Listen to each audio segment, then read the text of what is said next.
कोयला खनन घोटाला केस की जांच पड़ताल की आंच पश्चिम बंगाल की मुख्यमंत्री ममता बनर्जी के परिवार तक पहुंच चुकी है। सीबीआई ने ममता बनर्जी के भतीजे अभिषेक बनर्जी और उनकी पत्नी रुजिरा बनर्जी से 2 घंटे पूछताछ की। समन दिया। जिस कोल स्कैम में सीएम ममता बनर्जी का पूरा कुनबा घिरता जा रहा है, उसकी जांच सीबीआई ने 27 नवंबर 2020 से शुरू की। कोल स्कैम का मुख्य आरोपी अनूप मांझी और विनय मिश्रा को बनाया गया। दोनों तब से फरार हैं, लेकिन इनके ठिकानों से मिले सुराग की कड़ियां जोड़कर सीबीआई ममता बनर्जी के भतीजे के घर तक पहुंच चुकी है। एक्सक्लूसिव रिपोर्ट में देखिए, बंगाल में सीबीआई की एंट्री से क्यों बढ़ा तनाव।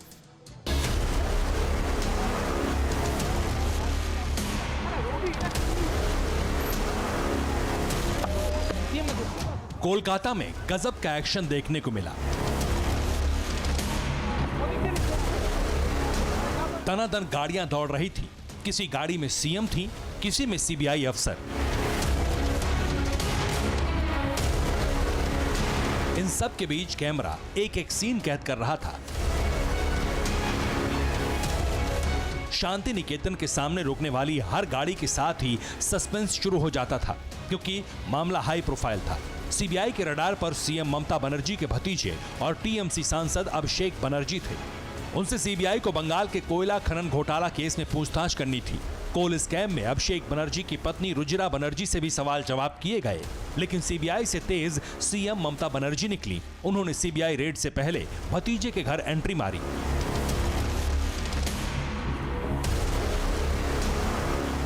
ममता बनर्जी का फिलहाल ना, जहां तक आप कह रहे हैं, वो पूरी तरह से इस मामले को एक तरह के राजनीतिक दबाव बनाने की कवायद है, क्योंकि इलेक्शन के टाइम पर सीबीआई ने ये समन दिया है। सीबीआई का सूत्रों के मुताबिक उनका कहना है कि उनके पास पूरे के पूरे प्रूफ हैं, लेकिन यहाँ पर ममता बनर्जी का मतलब ये है कि ये एक मैसेज है कि ये मामला पॉलिटिकल है, ये मामला किसी फैक्ट पर आधारित नहीं है, चुनाव है, इसलिए दबाव बनाने की कोशिश की जा रही है। दीदी आई तो तेवर तल्ख थे। वो सीधे घर में दाखिल हुई, कुछ देर रुकी, बाहर निकली तो साथ में भतीजे की 8 साल की बेटी थी। मुख्यमंत्री ममता बनर्जी नहीं चाहती थी कि सीबीआई की पूछताछ के दौरान उनकी पोती भी वहां मौजूद रहे। ममता के वहां से जाने के बाद सीबीआई टीम ने पूछताछ शुरू की। रुजिरा बनर्जी से सीबीआई ने कोल स्कैम पर 2 घंटे पूछताछ की। रुजिरा से पैसों के लेन देन और अचानक संपत्ति बढ़ने को लेकर कई सवाल किए गए। जिस कोयला खनन घोटाले पर ममता बनर्जी एंड फैमिली मुश्किलों से घिर गई है, जरा उसके बारे में भी जान लीजिए।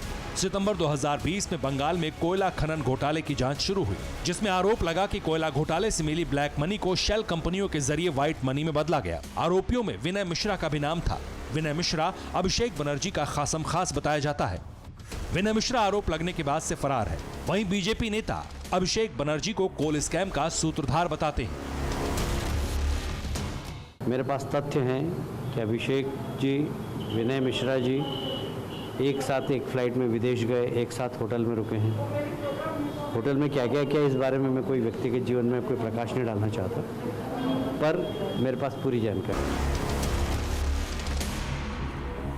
हजारों करोड़ के घोटाले की जांच जब से सीबीआई को मिली है, इस पर जमकर सियासत हो रही है। टीएमसी नेता केंद्रीय एजेंसी के दुरुपयोग के आरोप लगाते हैं, तो पलटवार में बीजेपी नेता सीएम के भतीजे के दामन पर लगे कोयले की कालिख दिखाने लगते हैं।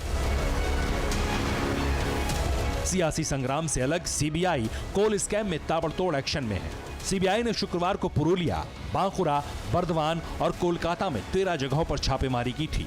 अभिषेक बनर्जी की साली मेनका गंभीर से भी पूछताछ हो चुकी है। सबूत जुटाए जा रहे हैं, गवाही हो रही है।